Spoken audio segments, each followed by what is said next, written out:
Hello guys, আসসালামু আলাইকুম। আপনারা সবাই কেমন আছেন? আশা করি অনেক ভালো আছেন। আপনাদের দোয়ায় আমি অনেক ভালো আছি। তো আপনাদের মাঝে আমরা আজকে দুই ধরনের রেসিপি নিয়ে আসছি, কদু শাক আর শিং মাছের ঝোল।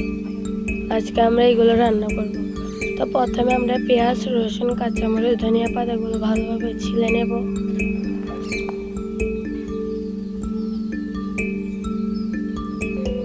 এখন পেঁয়াজ আমরা কুচি কুচি করে নেব।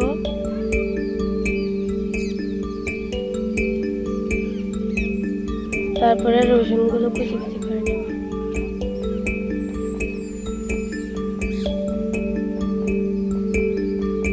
কাঁচামরিচগুলো মাঝখান দিক দিয়ে কেটে নেব।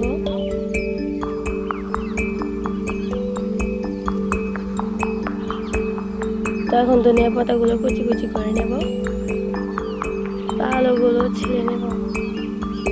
তখন আলুগুলো কদু শাকের জন্য আর শিং মাছের জন্য কেটে নেব। কেটে নেওয়ার পর ভালোভাবে ধুয়ে নেব। শিং মাছগুলো কেটে নেব।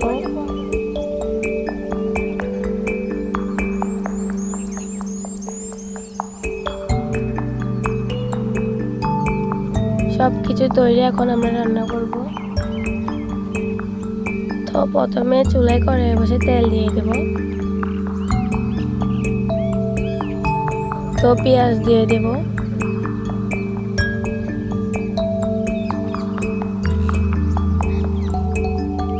রসুনগুলো দিয়ে দেব।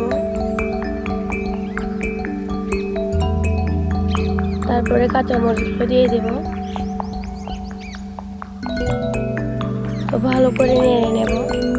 প্রথমে 2 চামচ হলুদের গুঁড়া, 2 চামচ ধনিয়ার গুঁড়া,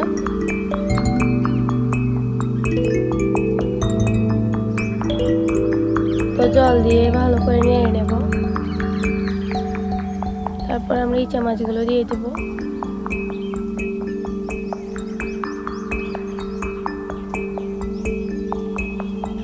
এখন ভালো করে কষিয়ে আলুগুলো দিয়ে দেব।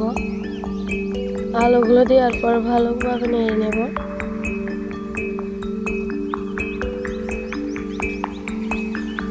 এখন আমরা পরিমাণ মতন লবণ দিয়ে দেব।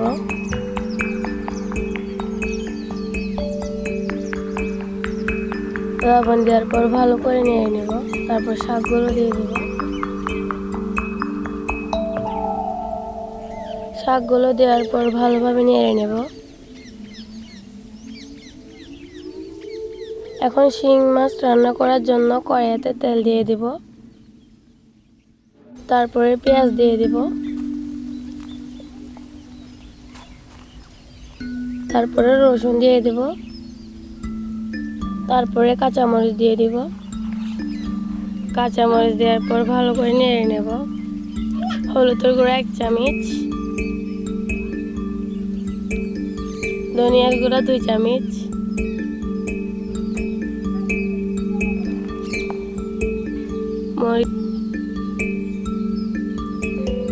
মরিচের গুঁড়া 2 চামচ, পরিমাণ মতো লবণ দিয়ে দেব। পরিমাণ মতন জল দিয়ে দেব। জল দিয়ে ভালোভাবে নেড়ে নেব। ভালোভাবে কষিয়ে আলুগুলো দিয়ে দেব।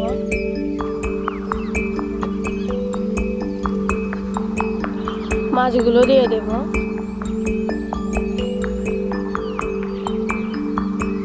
মাছগুলো দেওয়ার পর ভালো করে নেড়ে নেব।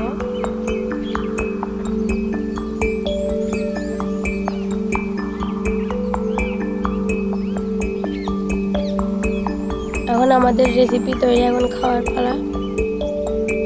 আমাদের চ্যানেলটিকে সাবস্ক্রাইব করবেন এবং লাইক করবেন আর শেয়ার করবেন। আমাদের পাশে থাকার চেষ্টা করবেন। আল্লাহ হাফেজ।